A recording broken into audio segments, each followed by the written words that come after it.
Hello, my name is Dan. I used to go to Playbox and I'm going to read you The Frog Prince Continued. Now you might know the Frog Prince from another story. This is all about what happened afterwards.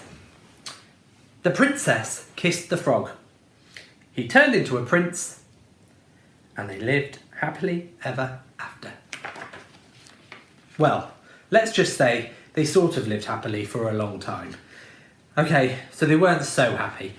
In fact, they were quite miserable. "Stop sticking your tongue out like that," nagged the princess.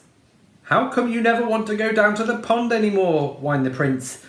The prince and the princess were so unhappy. They just didn't know what to do. "I would prefer that you would not hop around on the furniture," said the princess. "And it might be nice if you got out of the castle once in a while to slay a dragon or a giant or whatever." The prince didn't feel like going out and slaying anything. He just felt like running away. But then he reread his book and it said it right there at the end of his story. They lived happily ever after, the end. So he stayed in the castle and he drove the princess crazy. Then one day, the princess threw a perfectly awful fit. "First you keep me awake all night with your horrible croaking snore. Now I find a lily pad in your pocket. I can't believe I actually kissed your slimy frog lips. Sometimes I think we would both be better off if you were still a frog." That's when the idea hit him. The prince thought, still a frog? Yes, that's it. And he ran off into the forest looking for a witch who could turn him back into a frog. Doesn't sound like a good idea.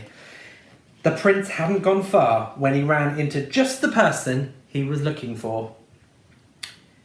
Miss Witch, excuse me, Miss Witch. I wonder if you could help me." "Say, you're not looking for a princess to kiss, are you?" asked the witch. "Oh no, I've already been kissed. I'm the Frog Prince. Actually, I was hoping that you could turn me back into a frog." "Are you sure you're not looking for a beautiful sleeping princess to kiss and wake up?" No, I'm the Frog Prince." "That's funny, you don't look like a frog." "Well, no matter, if you're a prince, you're a prince, and I'll have to cast a nasty spell on you. I can't have any princes waking up Sleeping Beauty before the 100 years are up." The prince did not stick around to see which nasty spell the witch had in mind. He ran deeper into the forest until he came to a tiny cottage where he saw another lady who might be able to help him. Miss Witch, excuse me, Miss Witch. I wonder if you could help me. I'm a prince and..." "Eh? What did you say, prince?" croaked the witch. No, I'm not the prince looking for Sleeping Beauty, but yes, I am the Frog Prince. I'm looking for a member of your profession who can help me turn back into a frog so that I can live happily ever after." "Frog Prince, you say? That's funny. I thought frogs were little green guys with webbed feet. Well, no matter. If you're a prince, you're a prince, and I can't have any princes rescuing Snow White. Here, eat the rest of this apple." The prince, who knew his fairy tales and knew a poisoned apple when he saw one, didn't even stay to say, "No thank you." He turned and he ran deeper into the forest. Soon he came to a rather strange looking house with a witch outside. "Ahem, Miss Witch, excuse me, Miss Witch, I wonder if you could help me. I'm the frog..." "If you're a frog, I'm the King of France," said the witch. "No, I'm not a frog. I'm the Frog Prince, but I need a witch to turn me back into a frog so I can live happily ever after. Can you do it?" said the prince in one long breath. The witch eyed the prince and licked her rather plump lips. "Why, of course, dearie. Come right in. Maybe I can fit you in for lunch." The prince stopped on the slightly gummy steps. Something about this house seemed very familiar. He broke off a corner of the windowsill and tasted it.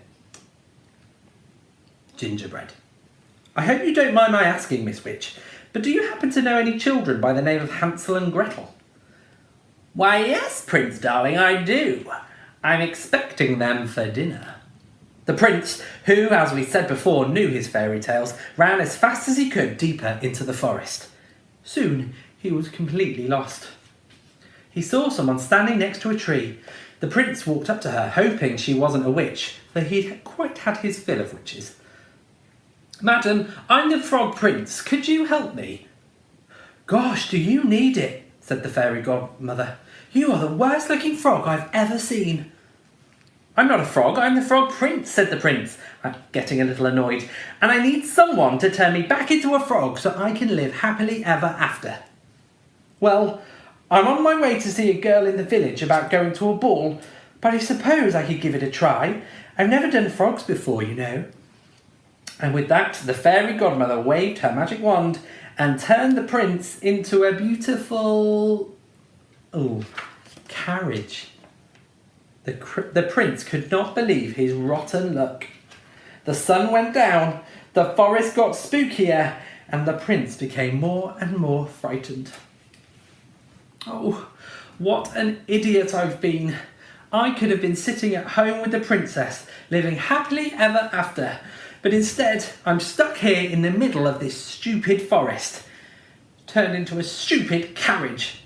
Now I'll probably just rot and fall apart and live unhappily ever after." The prince thought these terrible, frightening kinds of thoughts, and a few worse, too awful to tell, until far away in the village, the clock struck midnight. The carriage instantly turned back into his former prince self and ran by the light of the moon until he was safe inside his own castle. "Where have you been? I've been worried sick. You're 7 hours late. Your dinner is cold and your clothes are a mess." The prince looked at the princess, who had believed him when no one else in the world had. The princess who had actually kissed his slimy frog lips. The princess who loved him. The prince kissed the princess. They both turned into frogs, and they hopped off happily ever after. So that's that story. I hope you enjoyed it, and I really hope you're okay, and I hope that maybe one day we'll see each other at Playbox sometime soon.